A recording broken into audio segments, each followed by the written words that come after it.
Haleluya, umependeza. Asante. Sasa wewe unanipigia kelele mara toka nje wakati mimi ndo nilikuwa najiandaa. Sawa, sasa hapa hata nikikupeleka mbele za baba mchungaji akikuona ndio sasa kweli ataamini kwamba kijana wake amepata mke sahihi kabisa kuoa.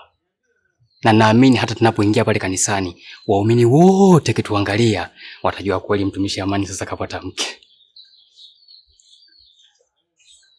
Vipi? Mbona unaniangalia hivyo?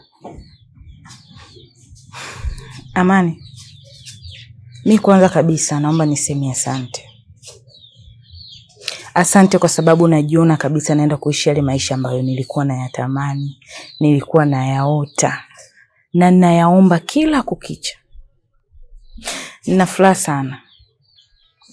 Nimetokea kukuamini sana. Na wewe nakuona sasa hivi kama baba yangu. Wewe ndo mlinzi wangu. Kwa utaamua nilie au nicheke. Najua tumepitia mambo mengi sana mpaka hapa tulipofikia.